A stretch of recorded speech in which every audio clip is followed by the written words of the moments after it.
All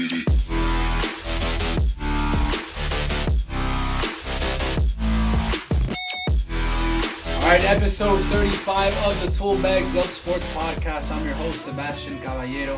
Got Mikey Mike, got Austin with me to talk about what went down in the NFL. If you haven't heard by now, holy shit, where have you been? Patrick Mahomes is getting paid, signed a 10-year extension, not a contract, an extension. So he will be a Chief for the next 12 years. He still has 2 years remaining on his rookie deal, and then he starts getting paid for real. The contract is worth up to $503 million. $503 million, making it the richest contract in sports history. Like, that's crazy. Everybody's talking about baseball players making money. Patrick Mahomes just shit on Mike Trout's contract. Insane. And we're going to talk about that now. Guys, we've been talking about Dak's contract situation. That's just looking kind of cheap right now. That's actually looking kind of low right now for a quarterback. Holy fuck, man. $503 million. Let's start with the obvious. What were your guys' thoughts when you heard the number? $503 million is a lot of money and very well spent. Patrick Mahomes deserves it. Won an MVP. He's won a Super Bowl. He's worth every single penny. Those 12 years, well, I guess the 10 years extension, it's going to pay off good for the Chiefs. They added the running back in the draft from LSU. He's going to add on an extra dimension into the Chiefs offense. They just got to keep literally like putting the pieces around him because Mahomes is only going to get better. He hasn't even hit his peak yet. So just having him there and the Chiefs open up the bank for him. And then you got to kind of wonder, maybe Dak was right signing that 1-year deal. I'm not saying that he's worth that money. He's not worth that money. But it's going to open up a lot of eyes when it comes to agents and everything like that with other quarterbacks that are going to be signing for as a free agent. Yeah, definitely just to continue off of what you said about Dak. That's definitely like, you know, it rises the market and it just is like, hey, Pat Mahomes got this. I mean, if he could do anything next to like the level of Patrick Mahomes, and then he can start talking about that type of money. But anyways, I mean, Patrick Mahomes, I mean, the guy's a real deal. I mean, he didn't even really understand defenses until like early on this past season. Like he was finally understanding what the like people are bringing at him and all that stuff. So imagine the year he won his MVP, couldn't even read the defenses too much. I mean, obviously he knows a little bit. But the guy used to be a baseball player. It was either baseball or football for him, and he went football, and now he's getting basically baseball money, which is quite insane. 31 other general managers, 31 other NFL coaches, 31 other owners are having one fucking reaction right now, and that's fuck, bro. Because this motherfucker not only changed the market for quarterbacks, but I mean, he is now making $15 million more than Russell Wilson, which is the highest paid, or the former highest paid quarterback in the league. $15 million. That is insane. He changed the market, and every other team's like, fuck, man, I got to pay my Dak Prescott, my 10th to 15th best quarterback in the league, Yep. $40 million, which is not in the bank account. But we had talked about this a couple of episodes ago. I said there's got to be a ceiling, right, to this number. I don't think that there's going to be anything higher than what Patrick Mahomes got. Like, I think that's it. Could you see a team, let's use the Cowboys as an example because Dak did sign his franchise tag, but he is due for free agency again next year. Could you see a team like the Cowboys be like, nah, because Dak is going to ask for more money now than what he was originally asking for. Could you see a team just be like, we'll pass on Dak, let him walk, we'll sign Andy Dalton for a lot less? Because, and it's not just the Cowboys, it's any team. Like, are we really going to invest a lot of money on a mid-tier quarterback that you know for sure is not going to win you a Super Bowl? Or would you rather roll the dice with somebody in the draft and you know, pay him on a rookie contract until, you know, you have your guy, until you have your Patrick Mahomes? You got to be absolutely sure that he has the numbers and he has the productivity of Patrick Mahomes. Because, I mean, I think, in my opinion, the only person or the only quarterback that you can probably sign to something close to him is going to be the next man up, which is going to be Lamar Jackson. someone that's at least that high energetic team. He wants to win. He's going to put up the numbers, and he's going to take the team all the way if he can, you know. At the end of the day, Lamar Jackson still has to go through Patrick Mahomes in the AFC, you know. So I don't think, like, going back to what you were saying, like a person like Dak Prescott, he's been in the league a little bit longer than Mahomes has. He hasn't had the same success as he has. And I don't think he has the same skill set as Patrick Mahomes has. I mean, I think we could all agree on that. So it's going to take a certain type of skill set, a certain type of hype, and a certain type of person to get that same type of money. And I think you're right, Seabass, when you said that the ceiling, that's Patrick Mahomes, I think is going to be the highest one out there. The end of the in my opinion, the highest paid athlete on the football field is going to be the quarterback because it's the most important position on the field. Without a quarterback, your offense can't function. You know what I mean? So don't know how everything else is going to play out, but I think that ceiling is right up there, and the Chiefs set it high. Yeah, just like what Mikey said. I mean, Lamar is like the next guy in line that you could possibly see. If anything, a little bit behind them, maybe Deshaun Watson, but I feel like Deshaun has a little bit more to go. It's in order to get to where they're both at. But in that sense, I mean, this whole new contract really like throws the market off balance, like how you said with the other 31 GMs, like really saying, "Fuck," you know. So, I mean, honestly, it's really hard. You really just gotta find that type of like player. It's a hidden gem, honestly. Is there any world that exists where we think they overpaid for Patrick Mahomes? I don't think so, man. At all. I honestly think there are some people that might think that, you know, they overpaid for him and they're going to screw themselves over down the line. But me, I'm more of like an optimistic person. I feel like, I mean, this guy deserves the money. Like in the short term of his career, he's already done so much. So there's so much potential still yet to be unlocked, especially with a genius head coach, offensive mastermind with Andy Reid. So like they're not going anywhere. That's all I can really say. I mean, Austin just said it earlier. He still hasn't even learned how to read defenses unless when was it 2018, 2019, just a year ago. I'm telling you, he's not at his peak. He's not there yet. And it's going to be scary when he actually is at that Tom Brady level. He won his first Super Bowl already. You have 10 years of that type of dynasty run. We might be looking at another Patriots type of dynasty with that team. You know, keep that defense a little bit stronger. Make sure you put the pieces together on offense. And I'm sure Patrick Mahomes is going to do the rest. Just let him do his work. Mikey, you hit it right on the money right there, and that was the point that I was going to bring up. Like right now, looking at it, he's overpaid because you haven't seen what he's accomplished. But does he win you? They gave him that contract assuming they're going to win multiple championships, which if you were to pick any quarterback in the NFL, like if you had to put money on, okay, which quarterback is going to win the most championships here in the next 10 to 12 years, you're going to pick Patrick Mahomes, right? So look at a list of teams right here. Bengals, Bills, Browns, Cardinals, Chargers, Falcons, Jaguars, Lions, Panthers, Texans, Titans, Vikings have never won a Super Bowl. How much money have they spent or invested in their quarterbacks and still have not won a Super Bowl? So it depends on what you're looking like. If you're investing $503 million, but you know you're gonna win yourself a couple Super Bowls, why not? It's not overpaying for the guy. You have these teams that have been paying multiple quarterbacks year in, year out. Kirk Cousins, I don't know what's he making now, $35 million this year. He got an extension and for more money, and he hasn't accomplished anything. So, I mean, I guess right now he's overpaid, but long term, man, if he just keeps on the trajectory that he's on, he went from MVP, Super Bowl MVP now, like sky's the limit for this guy, bro. And I just see him trending upwards. At the end of the day, they win two Super Bowls, man. I think it's worth the contract. No, I was going to say, I don't think he's overpaid. I kind of agree with you when you say, he's overpaid now, but that's just, you got to start somewhere. Who better is it to start off with the man who just won the Super Bowl? And because right after they won the Super Bowl, the whole conversation was, you got to extend this guy. He's going to make $200 million. He's going to, that whole thing went going around, the whole rumors, extend him. Was it going to be a 10-year contract? Was it something crazy? But, we threw it out the window because it was football. There's no such thing as a 10-year contract in football. What are you guys talking about? And then, everything during the offseason, it was super quiet. Tom Brady goes to the Bucs. Jameis goes to the Saints. Cam goes to the Patriots. During all that commotion in the background, behind the closed doors, it was Andy Reid, the Chiefs, and Patrick Mahomes working out this blockbuster deal. that was going to blow the roof on this market. And I think, if I'm not mistaken, from what I've read, it's a back-ended contract.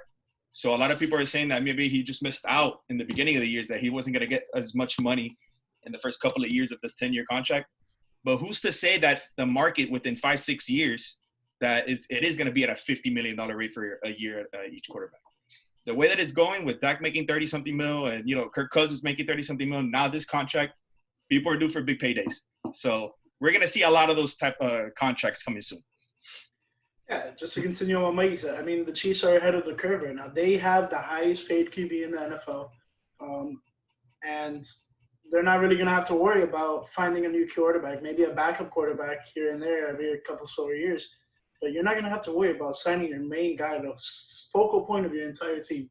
You're not going to have to worry about that for the next 12 years. I mean, that is something that coaches, GMs, owners, everyone that's a fan of any type of sport, they dream of that type of stuff. Yeah, and then the thing that I like about it, too, because 10-year contracts are very rare in the NFL. And it's because of injuries. But if you think about it, Patrick Mahomes can just beat you so many ways. Like, let's say if he does suffer another ankle injury like he did this past season, like, he beats you with his arm. Like, yeah, you take away his mobility, but he's still an above-average quarterback even without his legs, which is just crazy. And what I love is just all the details about it. I think this is the one benefit about playing in a small market team. I know the Chiefs are a very popular team around the country, but they are a small market in Kansas City where they know they got their guy. They're just like, you know what, we're going to take care of him. He's secured, if he gets a career-ending injury this next year, like, he's covered and all that. But, like, he made it that contract, so, like, the team has the flexibility to still succeed and win. So it was a win-win for both sides, man. I love it. Kind of sucks for us here in the AFC. We got Steelers, we got Dolphins here, but we got to be happy for the guy, man, because Mahomes is awesome. All right, so now on another subject, let's switch over to some questionable comments, a questionable post made by Eagles wide receiver DeSean Jackson. He recently posted on an IG story, ended up finding a quote. It was from Adolf Hitler, so obviously it was going to reach some people, really offend some people here, especially the Jewish community. I'm going to read the quote here. Because white Jews know that the Negroes are the real children of Israel, and to keep Americans secret, the Jews will blackmail America. They will extort America. Their plan for world domination won't work if the Negroes know who they were. The white citizens of America will be terrified to know that all this time they've been mistreating and discriminating and lynching the children of Israel. Now, I get where he's coming from with that quote in specific. But, dude, it's Adolf fucking Hitler. What are you doing? Now, he's getting tremendous backlash. The Eagles have even come out and said that they're shocked about it. But there are people who are actually supporting this. Not sure if you guys have seen the article with DeSean Jackson today coming out. He's got a point. I don't know. What's your guys' opinion on this?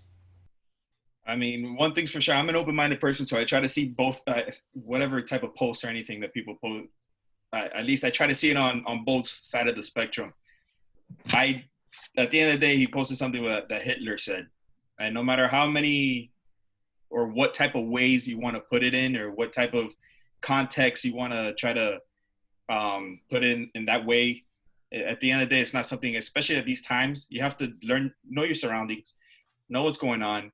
Not only that we're doing with this whole Black Lives movement and Black Lives Matter movement, I'm sorry. And then now you're throwing something else like this about the Jewish community, and you're going to rub a lot of people the wrong way. Right now, these times, we're living in a sensitive time, and I don't think it was the smartest thing to do with DeSean Jackson. Whether he was thinking of a different way and people took it out of context or not, regardless, just got to think about what you're posting, man. Adolf Hitler isn't someone that you want to glorify, So I don't think it was right what he posted, just wrong time. And I'm going to just leave it at that. Yeah, in today's day and age, I mean, you post something for 1 second and someone can screen grab it, record it, whatever it is. I mean, you have to be very careful with what you post. And I'm not saying entirely what Jackson posted was completely wrong, but I mean, the person that he's quoting it from is not the greatest guy in history. You know, he was a guy who put people in concentration camps, really like made people suffer. You know, decimated a giant population of Jews. I mean, over 6 million of them. So, I mean, it's not the best person to be quoting from. But that being said, I mean, he does have the freedom to post whatever he wants. He does have the freedom to say whatever he wants. And maybe he's trying to get a message out. And who knows, maybe this wasn't the best way to get it out. But, I mean, you can't really stop someone from trying to speak their mind. You can just listen to them. My problem with this is, one, it was a double-edged sword, because although you're tweeting it because of your people that are being oppressed, you're also attributing to somebody who was an oppressor of an entire religion, and you can't do. It was a double-edged sword, and I think that as far as the backlash that he's getting, I know that people are saying, well, he is speaking the truth and this and that. Listen, if Drew Brees got backlash for what he said for being tone deaf, this is DeSean Jackson being tone deaf. Like, you deserve the backlash that you're getting, because the Jewish community has every right to be pissed off. Like, it's the same thing that happened with Colin Kaepernick and with Ozzie Guillen back in the day, attributing to Fidel Castro. Like, you cannot be that tone deaf. Like, and ideally, yeah, they might have said something okay, but you got to remember who these people actually were, how they are remembered, what they actually did to their people, and they might have done some good, but you just can't do that. You can't be that tone deaf, man, and it's unfortunate.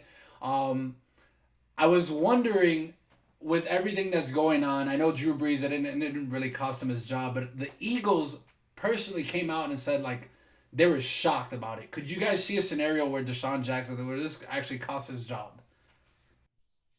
I mean, I don't think so. It may be like a slap on the wrist. Like Austin said, he was right. He hit it on the money when he said that you have the freedom to post whatever you want.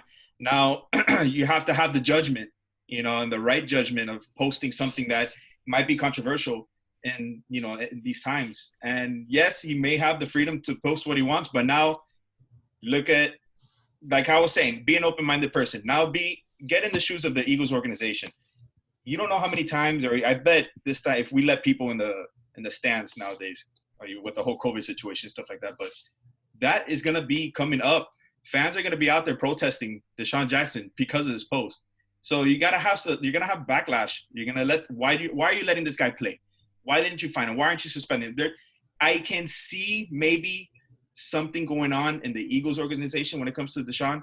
I don't think something about the league is going to come down on him. But, yeah, I think DeSean's going to have to, I guess, pay for what he did. And not in a bad way, but, something behind closed doors that between him and the Eagles organization is going to happen. Yeah, definitely. I feel like the Eagles are going to do possibly something about it. Hopefully it's not too harsh. I mean, he is somewhat offending the Jewish people and the community, but besides that, he's just speaking his mind. And I mean, you saw with other players like Kaepernick who spoke their mind, and I mean, he never got suspended by the 49ers or anything. I mean, sometimes they didn't play him and stuff. It was a really shaky season for him. But besides that, I mean, can't really punish someone for the things they said unless it's offensive, like truly offensive, like, and he truly means it. Like, it's a tough situation to go upon. I agree. I don't see him being suspended, and I really don't see this being as big a deal as the media's really portraying that it is. Like, it is a big deal. It's a huge deal, but it's not worth a suspension or a firing. It shouldn't cost him his job. And DeSean Jackson, say what you want about him, I don't think he's that type of person. I think he'll come back from it. These athletes know, the situation that the world is in right now, and I think he'll bounce back from that. Any final thoughts for today's show? Anything NFL? On today's show, congratulations on Pat.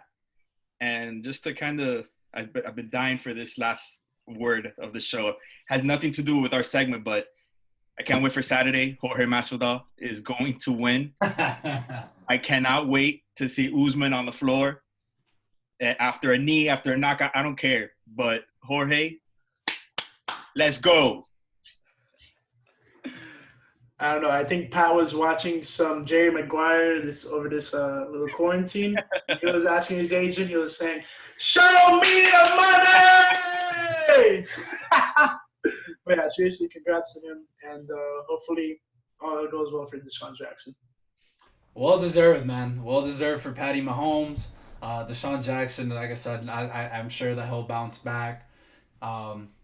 Not really any other comments. Just hopeful that we can get some football this season, man. Shit's getting kind of crazy here with COVID.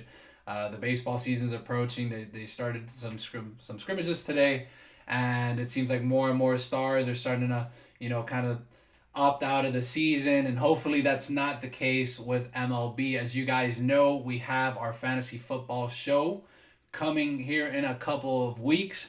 Both Mike and Austin will be a part of that fantasy football show. It's going to go underway in about 2 weeks. Our buddy JT will also be a part of that podcast where we're literally going to break down week by week which players you need to play, who you need to sit, and all of that. Hopefully, COVID allows us that opportunity for you guys, because if you want to win your league this year, be tired of losing, the cheat sheet is the show for you. More details coming on that soon. Guys, that's all for this week. See you next week. See you next week. Good one, guys. Huge shout out to Mikey Mike and Austin for jumping on the pod. I did want to clarify something that we did talk about in the podcast, and that was DeSean Jackson's comments. In no way are we defending his actions. We know that was wrong. I know that we mentioned a couple times, we could see his side of the story. It's unacceptable, 100%. But we're trying to be open-minded about what may have been going through his mind when he decided to post it. And although the words used, the quote used, is relevant to what's going on in America right now, he should have known better than to post that, knowing where it came from.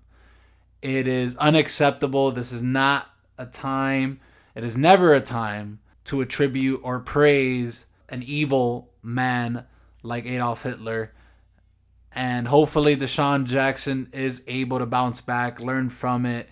And we've seen already now a post from Julian Edelman, who is Jewish, be open-minded and reach out to DeSean Jackson to have those uncomfortable conversations, which we should all be doing. Having those uncomfortable conversations to see how we can progress, how we can move forward. And if there's anything that comes out of that situation, I hope it's that. That's going to be all for this one. Don't forget to like and subscribe to the podcast on all platforms: Apple Podcasts, Spotify, our YouTube channel, iHeartRadio. Go ahead and subscribe and like. We will have another episode for you this week. This is a special week. I did move into my new home, so we're doing a couple more episodes now that I have my studio built up. We are talking MLB top 10 players right now. I'm going to have Hector, Justin, and Sheehan on for that one. So stay tuned. Until next time, I'm signing off.